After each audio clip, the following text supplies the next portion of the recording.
Welcome to the Kottke Ride Home for Monday, May 17th, 2021. I'm Jackson Bird. The microscopic error with major implications that seems to have delayed public health officials in acknowledging the aerosol transmission of COVID-19. Why Shrek continues to endure as a touchstone of internet culture, and how it changed the game for animated films.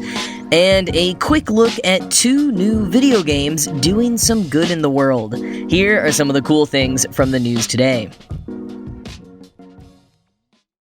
Does COVID-19 spread via aerosol transmission? That was the big debate all pandemic long among scientists around the world, and in some cases is a debate still ongoing. Last week, Wired published a look at how one microscopic screw-up from 60 years ago was a leading cause of this major disagreement. And how small of a screw-up are we talking? About 5 microns. But let's back up. Quoting Wired, according to the medical canon, nearly all respiratory infections transmit through coughs or sneezes. Whenever a sick person hacks, bacteria and viruses spray out like bullets from a gun, quickly falling and sticking to any surface within a blast radius of 3 to 6 feet.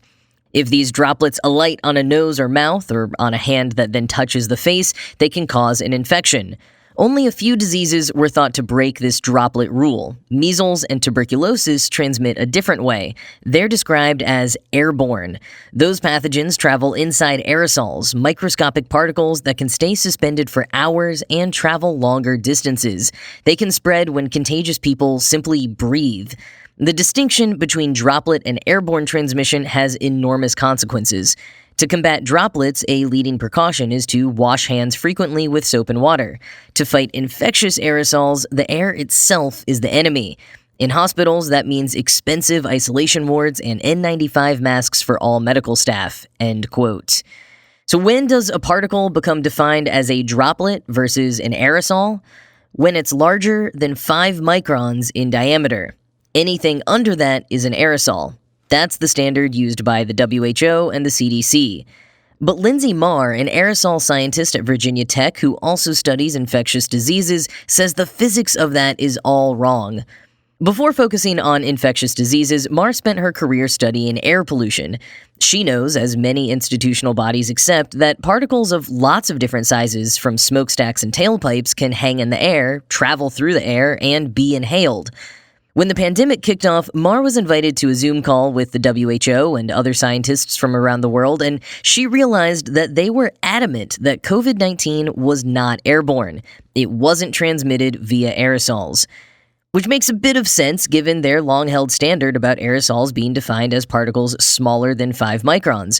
But Marr points out that size isn't the only variable. When you factor in heat, humidity, airspeed, and other real-life variables, particles much larger than 5 microns can behave like aerosols. And this idea wasn't something Marr just started working on or talking about when the coronavirus hit. In 2011, she tried to publish research she'd done installing air samplers in high-traffic places and showing how she'd found flu virus particles in places that most of the established literature said it wouldn't be found. The literature which says it's transmitted mostly through droplets when a person coughs onto your face or into their hand and then shakes your hand. Instead, she found particles hanging in the air, sometimes for hours after an infected person had left. Her research was rejected by most journals, however, as one of the few scientists in the world who bridges the gap between atmospheric physics and pathogens. Neither field was too receptive to her work. Thinking it might help connect the dots, Marr was always on the lookout for the origin of this 5-micron distinction. No matter how deep she followed a lead in the medical literature, it never went back to an original source. There was no citation, no reason given, just repetitions of the statement as fact. And Marr was not the only one trying to sound the alarms about aerosol transmission of pathogens. Yu-Gyo Lee, an indoor air researcher at the University of Hong Kong, found strong evidence during the 2003 outbreak of SARS that coronaviruses could be airborne. His original finding was from an actual outbreak in Hong Kong in 2003, but when the public health community refused to listen, he ran simulations showing, quoting Wired, when a person coughed or sneezed, the heavy droplets were too few, and the targets, in open mouth, nostrils, eyes, too small to account for much infection. End quote. Marr was contacted to review Li's paper for a journal. She wrote her review on the very same day that the Chinese government cut off travel in and out of Wuhan. Her and Li's findings were no longer just theoretical. And the two of them wouldn't be the only ones trying to convince the WHO of the possibility of aerosol transmission in the early days of COVID-19. Jose Luis Jimenez, an atmospheric chemist at the University of Colorado Boulder, also went back through the archives and found that the social distancing guideline of staying 3 to 6 feet apart dated back to just a handful of studies from the 1930s and 40s. But even within those same studies, the authors often noted that airborne transmission was a serious possibility. Marr and Jimenez theorized that this 6-foot distance had been calculated from the 5-micron boundary, and that if the 5-micron boundary was incorrect, so too would be the 6-foot social distancing guideline. With the assistance of grad student Katie Randall, the team eventually managed to uncover the origins of the 5-micron delineation through the work of mid-century Harvard engineer William Firth Wells, who got a bit of attention early on in the pandemic for his successful experiments preventing the spread of measles and tuberculosis using UV light. Wells spent much of his career conducting experiments to prove how tuberculosis spread via airborne transmission. And his wife's early experiments, they analyzed air samples and showed how particles smaller than 100 microns could stay in the air. 100 microns. Not 5, 100. Some of Wells's later work, as well as the work of other folks from around the time, indicated that the mucus in our noses and throats is mostly able to filter out particles bigger than 5 microns, but smaller ones can slip down into the lungs and cause us to fall ill. So that's great news, but the thing is, these experiments were conducted with regards to tuberculosis, a disease that is only able to invade a certain type of cell that lives deep within our lungs. Other diseases are less picky. They can infect plenty of other cells, including ones all along the respiratory tract that our nose and throat mucus might not filter out. Randall's hunch, after reviewing tons of literature from Wells and his critics, as well as that of public health officials throughout the 20th century, is that when Wells died shortly following one of his most groundbreaking experiments, other scientists at the CDC conflated his findings. They settled on 5 microns as the real danger zone and left out the 100 microns part. And then over time, that just got repeated over and over again as fact. Armed with this historical evidence to add to the various more recent scientific studies and a number of case studies specifically on COVID-19 transmission, in July, Marr, Jimenez, Li, and 234 other scientists and physicians signed an open letter to the WHO and other public health authorities urging them to acknowledge airborne transmission and to issue stronger recommendations about masks and ventilation. Despite the controversy and uproar that the letter caused, the WHO did budge a little. It acknowledged the possibility of airborne transmission, but still said that masks were sufficient and only needed if distancing wasn't possible. Still, Marr and others kept pushing, successfully getting Dr. Fauci to acknowledge aerosols had been a much bigger impactful factor than we'd realized for years, but for the most part, they weren't making enough headway. It took until October for the CDC to acknowledge aerosol spread and until December for the WHO to recommend wearing a mask indoors regardless of ability to distance. Now, to the WHO and CDC's credit, according to Li, SARS-CoV-2 does not appear to be nearly as transmissible as other airborne diseases like measles, which infects 90% of people exposed to an infected person. Well-ventilated spaces go a long way, and SARS-CoV-2 doesn't travel that far long distance, so really it does behave quite a bit like a droplet-based pathogen some of the time.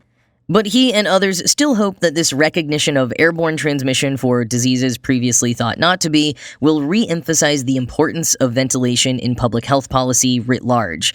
It's something that can help prevent many other diseases, not just COVID-19. And there's some hope for that. In recent weeks, both the WHO and CDC quietly amended their COVID-19 guidance pages to include aerosols as among the top ways COVID-19 is spread. And according to the WHO's Maria Van Kerkhove, the organization does plan to review its definitions for disease transmission in general this year. As Marr and Li wrote in an editorial in the journal The BMJ, which they were invited to publish just before the WHO updated their guidance in April, quote, Improved indoor air quality through better ventilation will bring other benefits, including reduced sick leave for other respiratory viruses and even environmentally related complaints such as allergies and sick building syndrome. And particularly in healthcare, work, and educational environments, it will help all of us to stay safe now and in the future. End quote.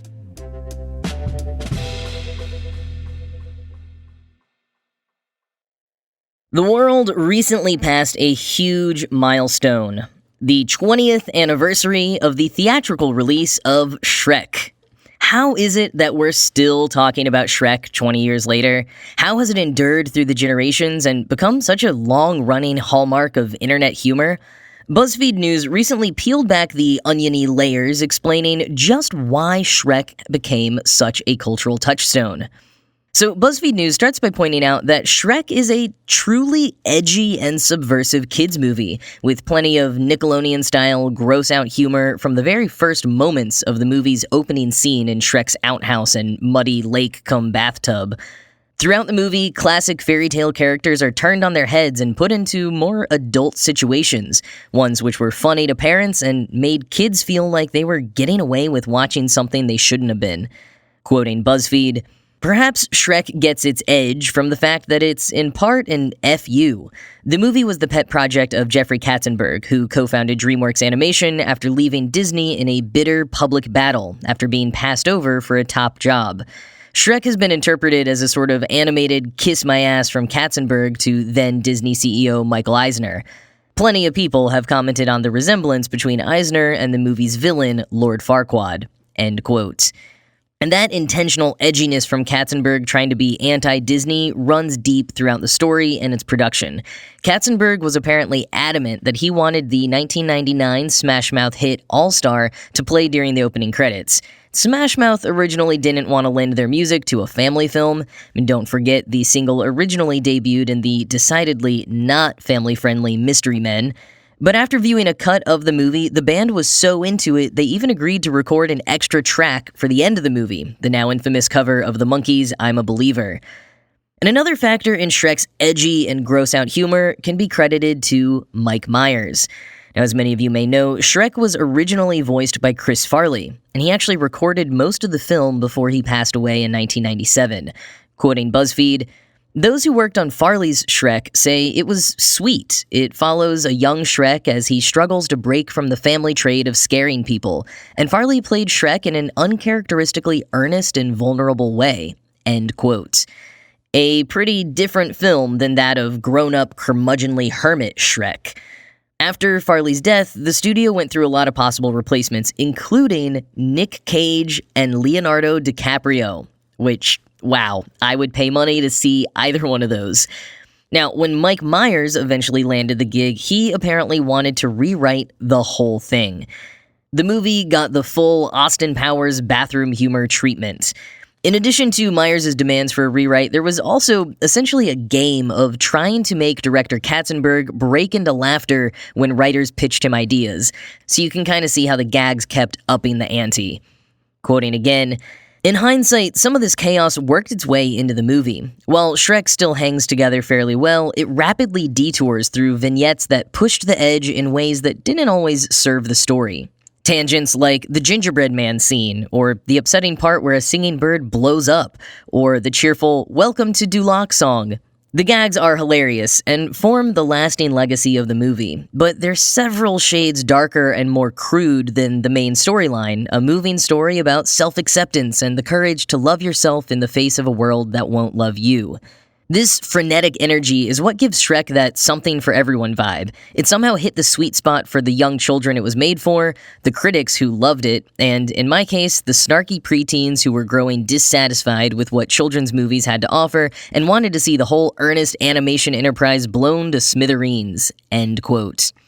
And given I, too, was one of those snarky preteens when it came out, I wasn't aware that it was so critically acclaimed. Apparently, Roger Ebert and the New York Times alike loved it. It was an immediate critical success and a box office hit. And it was even picked to premiere at Cannes.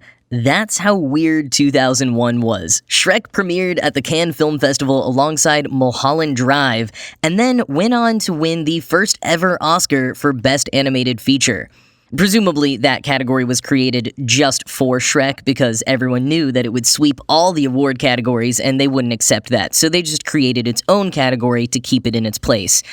Just like the New York Times created the young adult bestseller list so that Harry Potter would stop taking over the real bestseller list. Okay, that Oscars and Shrek thing I just made up, but the Harry Potter thing is true. Anyways, Shrek was an immediate success, and that explains why it had sequel after sequel, endless spin-offs and games and merch for the next decade and a half. But does all of that alone explain how Shrek has endured as an invincible meme? BuzzFeed News argues that Shrek changed the game for animated films and movie soundtracks, but also that it was, quote, an early signal to the kind of humor the internet loves, end quote. Apart from the utter absurdity of much of Shrek and the way it references both classic and contemporary pop culture in ways clever, punny, and weird, it was also a movie with early roots in remixing. The movie itself is remix culture, throwing together all the different fairy tale characters and giving them a new adventure together. But beyond the story universe, there were both official and unofficial transformative works happening early on. All the spin-offs and such, sure, but also the official Shrek Facebook page in 2009, which occasionally posted weird status updates from Shrek himself. And then there's Smash Mouth, who sometimes say that they feel like they started the whole all-star remixing meme hype since they recorded 10 different versions of the song themselves. And it didn't take long before people created fan art, costumes, memes, fanfic, music, festivals, and frame-by-frame remakes of Shrek. Writing in 2016, Kotaku theorizes that Shrek continues to embody the kind of FU spirit Katzenberg was leveling against Disney, but manifested for anyone online who kind of rages against the system. Preteens shaking off the sanitized media of their childhood, and people of any age who feel like an outsider but also want to be part of something larger. And part of the charm of Shrek is its ridiculousness. Just imagining that such an absurd creature and movie was ever made by a real Hollywood studio. As Kotaku says, quote, Shrek was the big screen embodiment of new millennium toilet garbage, end quote. And quoting further, in many ways, the Shrek meme imitates the Shrek movie franchise, the thing it was both directly and indirectly born of. Its humor often relies on cheap shock gags and references, and it's rooted in layers and layers of ironic detachment, end quote. Shrek has become so much more than just that original movie. But that movie, that after a long and sometimes tragic journey finally made its way to the silver screen 20 years ago, was what started it all. Quoting once more from BuzzFeed News, it subverted the machinery of animated fairy tales by questioning who they're for in the first place. It let us briefly have a laugh at the Disney-fied views we grew up with, and it urged us to ditch them for the green, ugly truth, that we may all be deeply flawed in irreparable ways, but we still deserve to love ourselves. Shrek forever. End quote.